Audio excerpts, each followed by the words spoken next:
Okay, here we are at digital insecurity once again. There's a topic that resurfaced again in the last few days, and I've been waiting for a little more detail around it to come out, and we're not seeing enough behind the scenes. So I wanted to talk a little bit about this.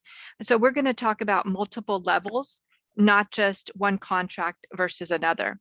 So where we're at right now is Amazon versus Microsoft. This is the Pentagon cloud contract that's been fought over for years. And you'll notice that in this setup, the words Microsoft are fuzzy. And, in choosing the image that I was going to put in here, I specifically chose that. And we'll see why as we move through this process. Okay, so I didn't even put the tabs in order because the story itself hops around. So here we have Pentagon cancels a $10 billion Jedi cloud contract after the long feud between Amazon and Microsoft. And this was July 6th is when the news came out on that. So let's move on a little bit more. If we clip over here, the fight by Microsoft and Amazon for the Pentagon's cloud contract has been circling quite a bit in the news, multiple different stories from different directions.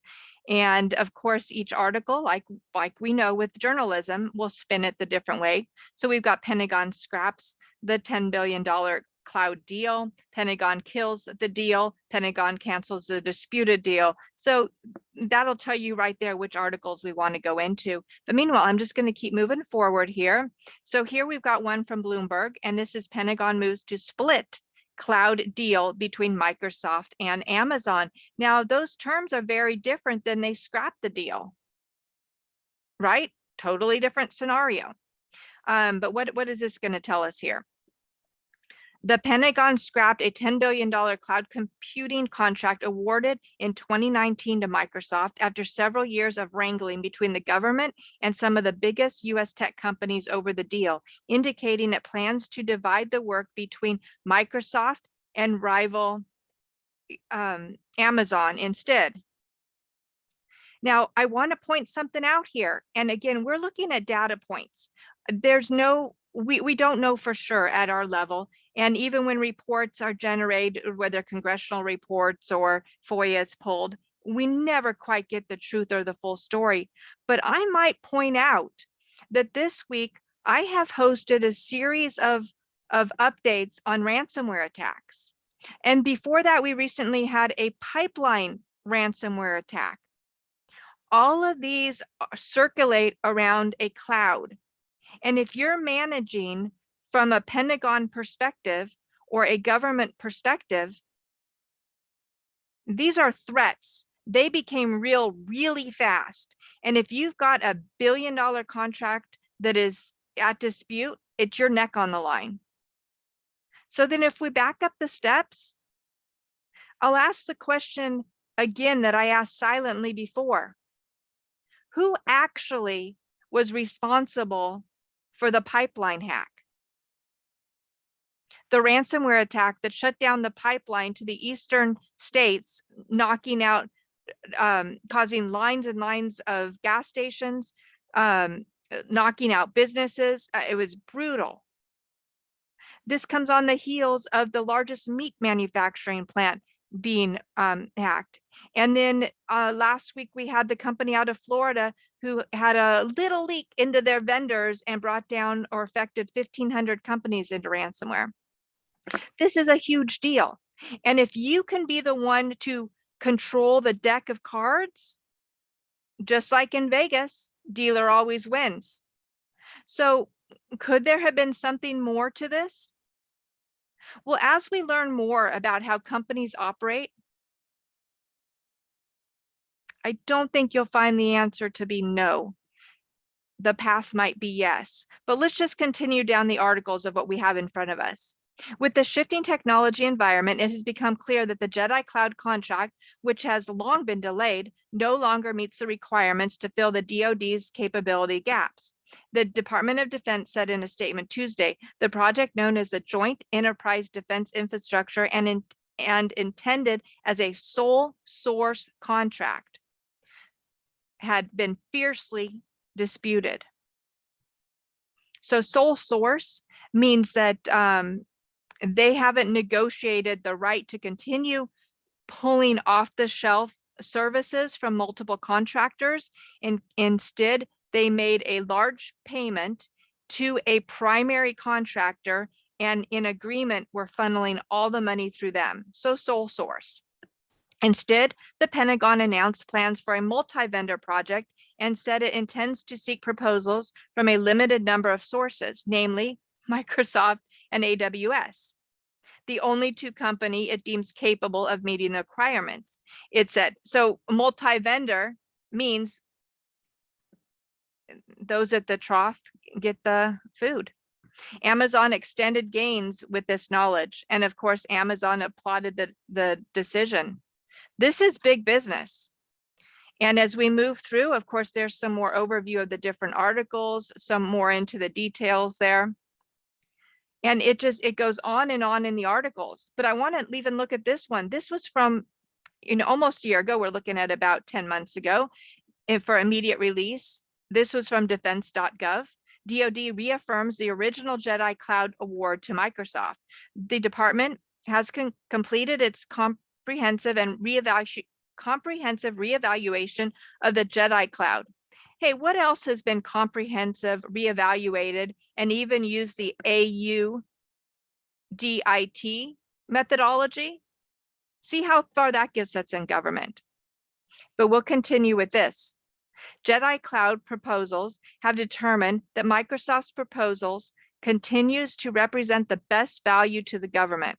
The Jedi Cloud best value are specific terms in the contracting language.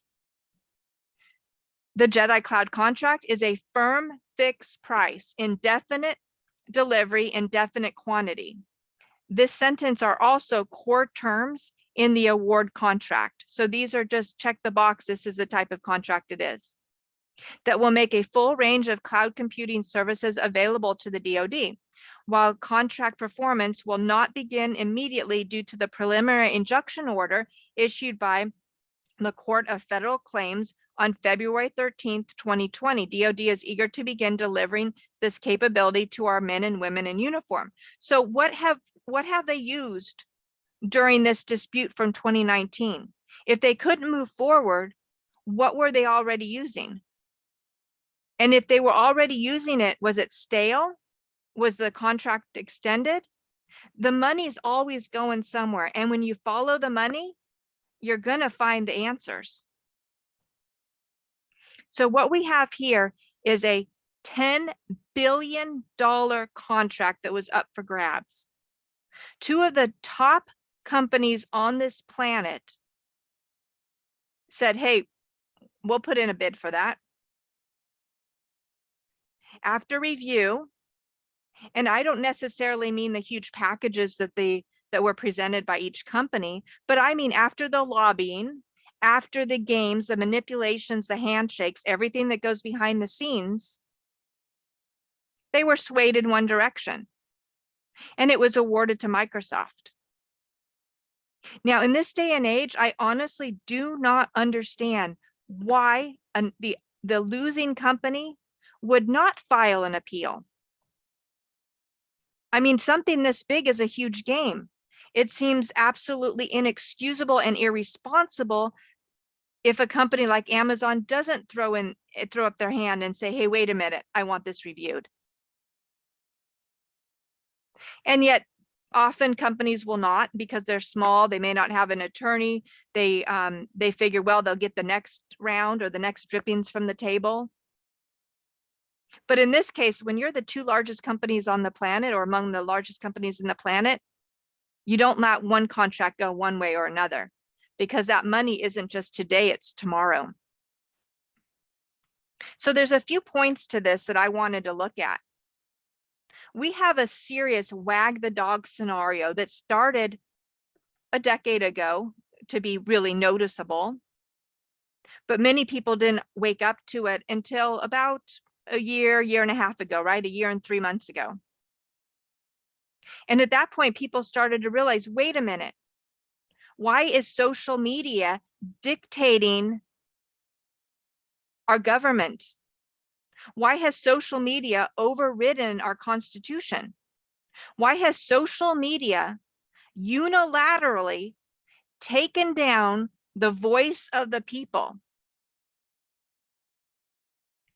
We have a wag the dog scenario. This is a power struggle. This is big money on the table. So if we back up a few more steps and we look at this, if you were forming a tech startup today, we've seen news stories where you could get millions, even billions of dollars. Heck, we had several file for IPO in 2019 who never even made a profit.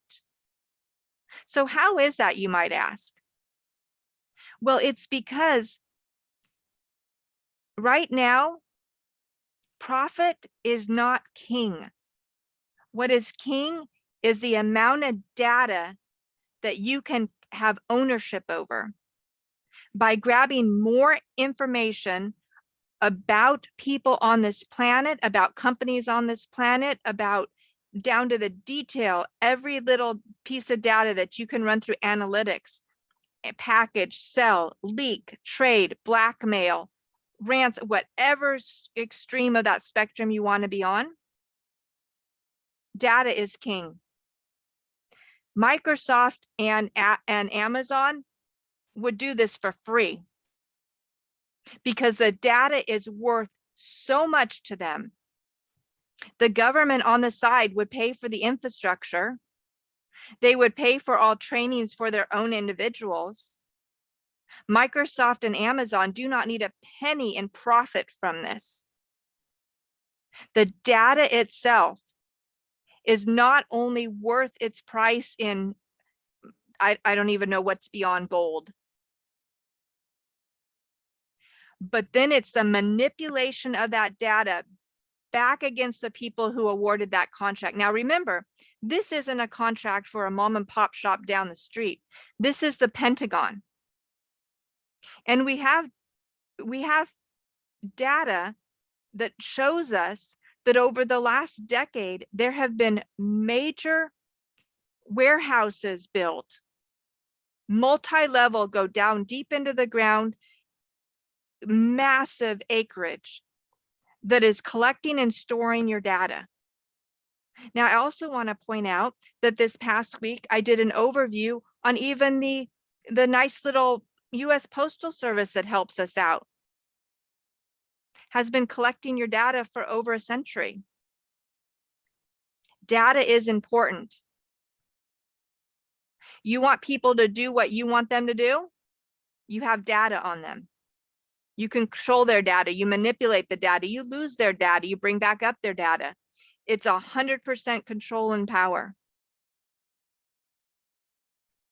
And in this case, by awarding a $10 billion contract in one direction, they were solely placing all the data of the United States from a surveillance perspective, from a civilian overwatch, from everything under the quote unquote Department of Defense, which of course the larger umbrella is the Pentagon, and the larger umbrella above that, in the hands of one company. Now, from my perspective, being a contracting officer, I do 100% feel that this should never been awarded as a sole contract. There was no reason for that whatsoever. However, I definitely would take a quick look at the two companies that were chosen. So you've got one company that's the old, and you've got one company that's the new. One company that is funded by multiple massive streams, and during the shutdown leaped ahead because of its delivery business. And often, that's like a lost leader, right? There's a lot of money on the table there, but massive, massive gains in that arena, where the other company just doesn't have that delivery arm. So that constant cash flow comes from other directions. But the AWS cloud is the premier cloud on this planet right now. And we know that because it was just a few short years ago when 80% of the websites around the world, it was an estimated 80% went down when the cloud went down. This is a big game. And again, I tell you, it's not just about that initial money. It's about having the power to literally wag the dog. So there's not a lot that's going to come out on the back end of this. And we won't get the answers as to whether or not there were triggers to make the switch. We're not going to know whose hands are dirty and whose hands are clean. And I would bet that both sides probably have a little bit of mud on their shoes. At a game this big, you don't lose, you win at all costs. And the unfortunate loser is honestly you and I, as this guarantees an increased level. And how can we even believe it would be even increased from here? But an increased level of surveillance and back to an absolute level of data insecurity for citizens around the planet. Well, this is digital insecurity, Amazon versus Microsoft, the Pentagon cloud.